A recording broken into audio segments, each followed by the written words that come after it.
poser le maquillage dessus? Alors vous pouvez, moi j'utilise ma main, ça va très bien, c'est juste qu'il faut se laver les mains, se désinfecter les mains. À chaque fois. D'accord? Non, pas à chaque fois, mais avant de... Alors, normalement, vous vous lavez les mains avant de commencer le travail. Et entre chaque performance, vous n'avez pas le temps de vous laver les mains. Donc c'est désinfectant. Voire des fois du démaquillant, ça peut être bien. Vous prenez du démaquillant, vous frottez, et avec une serviette, vous enlevez tout et du mouchoir. D'accord? Voilà. Je vais juste mettre... Alors ça, pas à l'opéra, mais en maquillage classique. Si jamais vous êtes perdu entre les deux, vous me le dites, hein, d'accord? Ça c'est juste une base, d'accord? Allez, transparente. Voilà, c'est la base matifiante lissante dont je te parlais tout à l'heure. Ok, je vais la mettre juste sur la zone... l'opéra. Non. On met laquelle alors? Parce que vous n'allez pas l'avoir et vous n'allez pas avoir le temps. Ok? Après, je te laisserai faire le calcul toi-même, mais si tu as 53 personnes à maquiller, si vous allez être, je dis une bêtise, admettons 20, ça te fait 2 personnes à maquiller, tu mets 1 heure pour maquiller une personne, tu vas voir que l'heure, elle va passer extrêmement vite. Alors, en temps réel, c'est 15 minutes en maquillage à l'opéra. Mais là, comme c'est vos débuts, c'est tout à fait normal qu'en 1 heure, vous mettez du temps. D'accord? Je pense que ça a été vu en fonction de votre niveau aussi. Donc la base matifiante, tu te la mets juste sur la zone médiane. D'accord?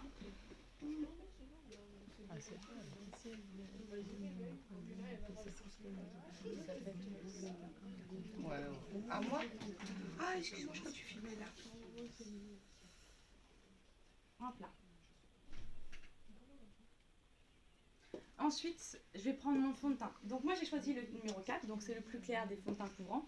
Donc elle n'a pas la peau très, très claire, comme Léa qui était rousse, qui l'est toujours d'ailleurs. Voilà, donc celui-là je ne vais pas le mélanger avec le plus clair, mais imaginons, si j'avais maquillé Léa, j'aurais mélangé avec le plus clair. D'accord? J'aurais vraiment choisi la couleur qu'il faut. Sachez que la couleur du fond de teint se regarde où? À l'ovale du visage. Entre le cou et... Voilà, exactement. Entre le cou et la mâchoire, d'accord? Pas là, pas là, là, cet espace-là, d'accord? C'est très important. Pas sur la main, s'il vous plaît.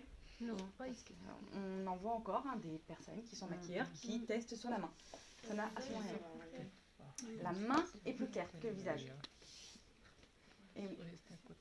Du coup, voilà. Ok?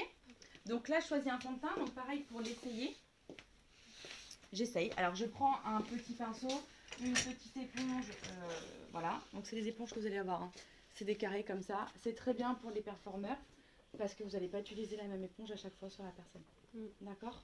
Pour faire tout le visage, on aura cette éponge-là? Oui. Tu vas voir, c'est facile.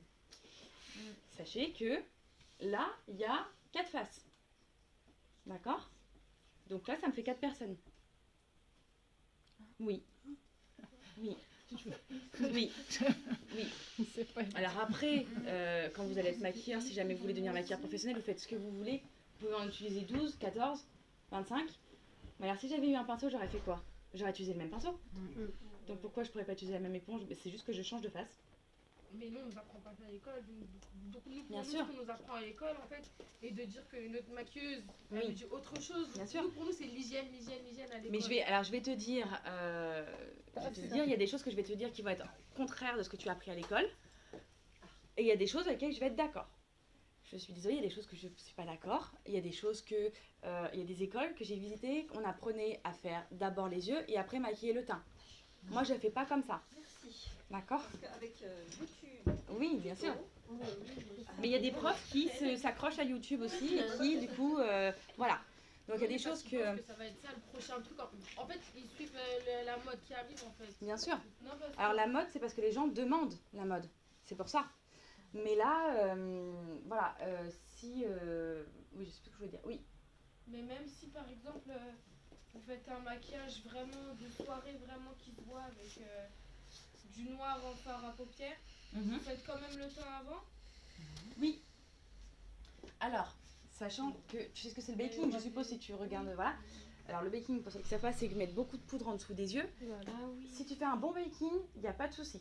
Même le noir, d'accord? Il faut savoir qu'un teint doit être bien poudré. Moi, je poudre beaucoup, tu verras. Un teint bien poudré, c'est très important. Si jamais tu veux enlever l'effet poudré, tu mets un peu une brume, tu sais, pour enlever l'effet un peu, voilà, que tu vois un peu poudré. Moi, je fais comme ça.